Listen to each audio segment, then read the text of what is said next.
দামিনীর দাম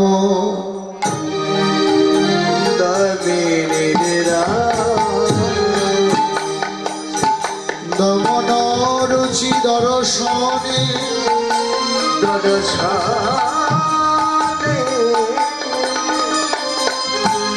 দূরে গিয়ে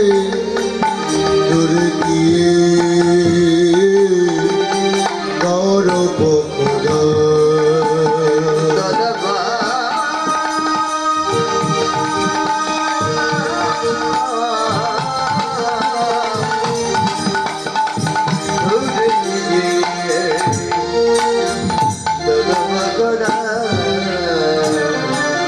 নন্দ শত বলি যারে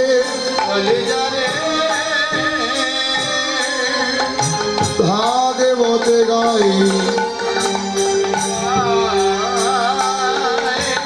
সেই কৃষ্ণ অবতীর্ণ নদিয়ার চৈতন্য গোসাই চৈতন্য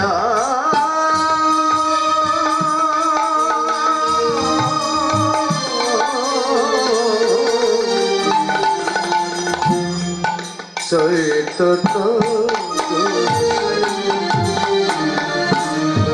ব্রজেন্দ্রের নন্দন যে নন্দন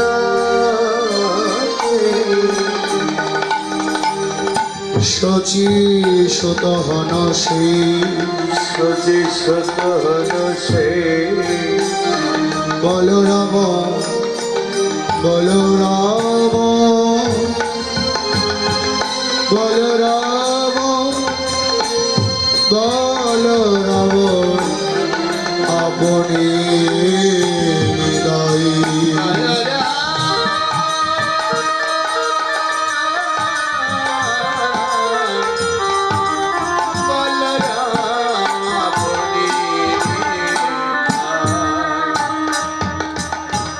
দিনহীন যত ছিল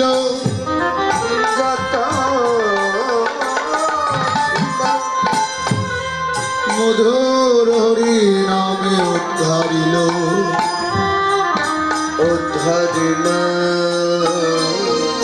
তার সাক্ষী জগায়ার মাধাই জগায়া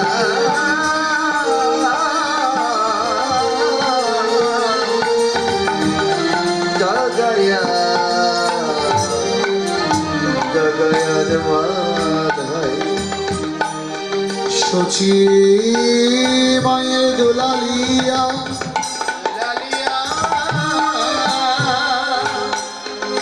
বিষ্ণু প্রিয়াজির পরাণ বল্লভ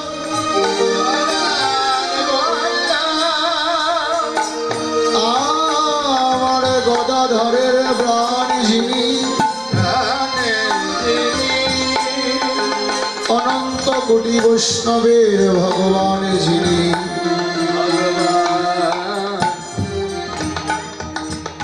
সেই তো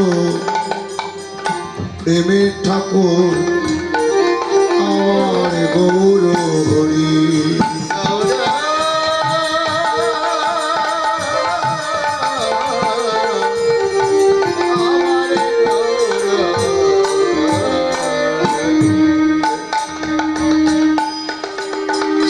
যুবতী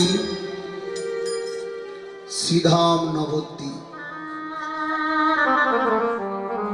শিবা সঙ্গ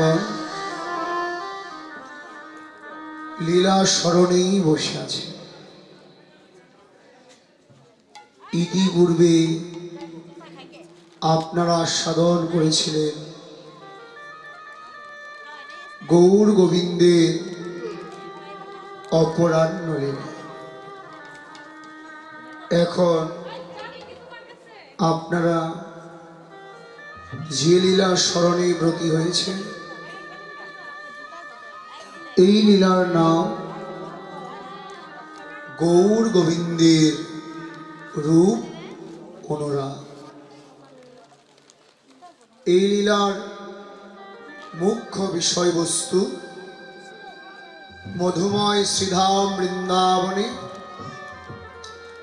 নন্দের নন্দন ভগবান ত্রিভঙ্গ ভঙ্গিম ঠেলে দাঁড়িয়ে আছেন যমুনার কূলে। রূপটি দেখলেন কে? শ্রীমতী রাধা ঠাকুর। দেখলেন কেমন করে? যমুনায় জল ভর্তি, সাজের বেলা ধরতে গিয়ে গোবিন্দ রূপ দেখে, রূপ দেখা ব্যাধিকে অঙ্গীকার করে কান্তে কান্তে রাধারানী ঘরে ফিরে আসে। জল ভরা হলো না, অন্তরঙ্গ সখীদের কাছে কৃষ্ণ রূপের কথা বলতে লাগে। বলতে বলতে রূপের সাগরে সকলেই ডুবে গেল। এটাই রূপের বিষয়বস্তু, লীলার বিষয়বস্তু।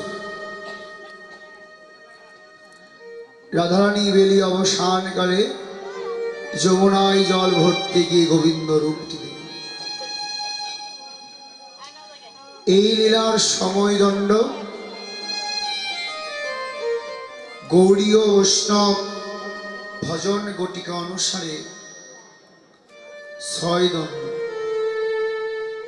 আধুনিক সময় কিংবা এখনকার সময় 2 ঘন্টা 24 মিনিট। এই লীলা আস্বাদনকারী আমার শ্রীমান মহাপ্রভু, স্মরণকারী অনন্ত কোটি বৈষ্ণব ভক্ত মহন্ত সাধকজনা, আপনারা স্মরণ করবে মহাপ্রভু আজ আস্বাদন। লীলা স্মরণই হচ্ছে জীবের একমাত্র ভজন। প্রেমভক্তি চণ্ডিকায় প্রেমভক্তির মহাজন ঠাকুর নরোত্তম মহাশয় বললেন, প্রেমভক্তির মহাজন গৌর যার প্রধান। জয় ঠাকুর নরোত্তম প্রেমভক্তি মহাজন, তাই না? সেই প্রেমভক্তি চণ্ডিকায় বললেন, জীবের সাধন শরণ লীলা তাহাতে না করো হেলা, কাই মনে করিও সুসা।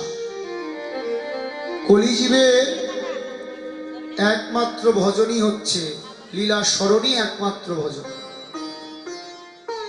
স্মরণ করতে হবে।